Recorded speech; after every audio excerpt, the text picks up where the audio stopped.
Alright, we are back again on to how to pen and ink part 2. Use your dip pen. I'm just going to talk about the basic functionality and the most accepted, I guess you'll say, way of using the dip pen or pen and nib. As we discussed before, the dip pen has two components, which are the nib itself and the holder. By general rule of thumb, I always wipe down my nibs before using them. Handling them or touching the nib itself can cause the oils of your skin to act like the protective oil on the pen when you first got it, which will prevent the ink from properly adhering to it. So like I said, I'm going to do a quick wipe down on it. I'm just going to wipe down that middle portion, and then I'm going to allow that to dry while I prep my other materials. Obviously, you'll need a pen, a holder, or a pen nib, a holder, ink, and paper.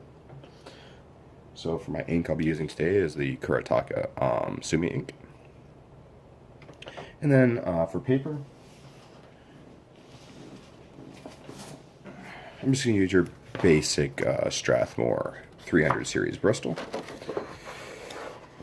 When I do my comparisons, this is normally my baseline paper since it's typically the most commonly available paper to everyone out there. So, when working with your pen and your nib, the first thing obviously you want to do is apply ink to your nib. When first using the ink, if it's been sitting for a while, it's always a good idea to make sure it's well mixed, or you can stir it.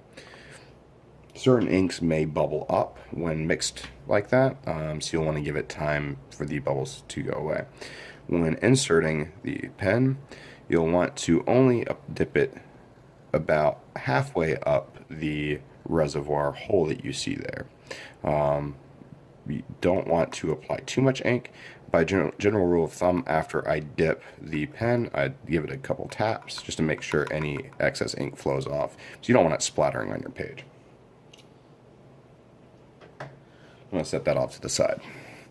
The pen is only really designed to travel in one direction. And let me grab my pencil so I can illustrate this. The pen itself is, if you look at it from the side, kind of looks like this, the pen nib. Alright, this side's going up into the pen holder. It's only really designed to be pulled in one direction. So this is the top, and this is the bottom right there. So it's moving in that direction. And the reason for this is, if you're to look up close at the pen itself,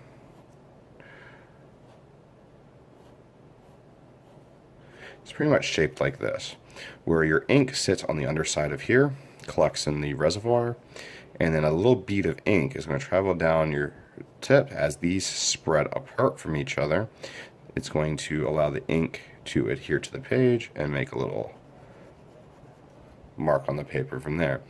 Moving it in any other direction, if you push it forward, the tip of it's going to get caught in the paper, damaging your paper and potentially ruining your nib. Doing it from side to side like this, so if I'm pointing it down and going like that, while it can result in a line, doesn't result in the smoothest of lines, because what will end up happening is basically something like this, where the prongs of it overlap as you're moving it, and that happens in a very quick succession. So you basically have one that's skipping up over or under the other nib, and it's going to start spraying ink. So up close, the line's actually going to look something like that instead of it being smooth. What we want is a smooth line, so every line looks sharp. So the way we accomplish that is by holding the pen in a manner that allows us to, if you draw your lines from left to right, you'll see that it is going in that direction, and we'll go like that. So let's get our ink flow started there, such as that. If I do it the other way, you'll actually hear an audible sound and actually didn't produce a line. You can hear the difference in the sound the pen makes. The actual quality of the line is evident. After reduction on a comic, you may not notice the difference, but there is indeed a difference in the line quality, especially if you try applying any pressure. Doing thin lines from side to side, you can do it. I do it all the time when just throwing a quick, fast, thin line. Won't really damage the nib, and like I said, when it's reduced, won't be too noticeable. But if you're going to apply pressure to make a nice thick line, what ends up happening is this. And let's see if we can get a close-up on that difference in that line quality. So that's what I was referring to. You can see how the bottom of this line is actually kind of bulging out a little bit. It didn't result in a smooth line. So I can do a line about the same thickness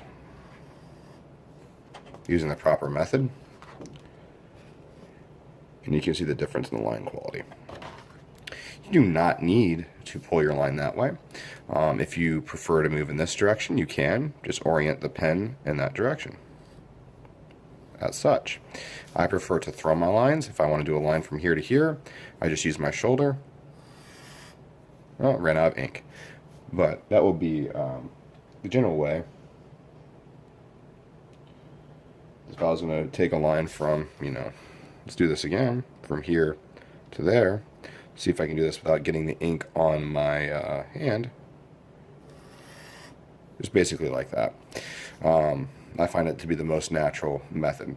How you find your most natural method is take a piece of paper and with your pen, draw an asterisk.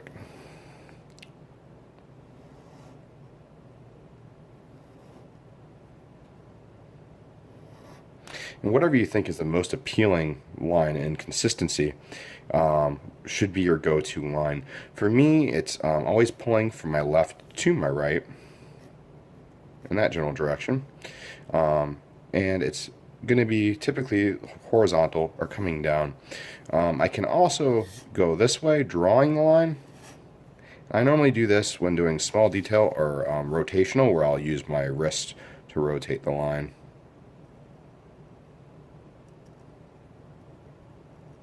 Such as something along those lines. Which leads me to my next point.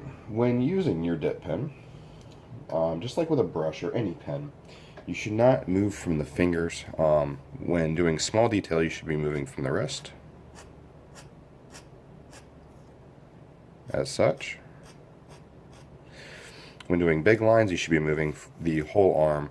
I kind of anchor my elbow. I use the side of my hand to kind of just act as a cart or like a wheel or whatever you want to call it.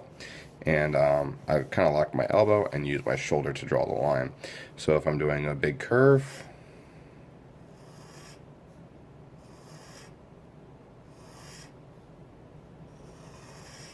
however you need to do it, or a big flowy line, you can add some pen pressure in there, some variances in that.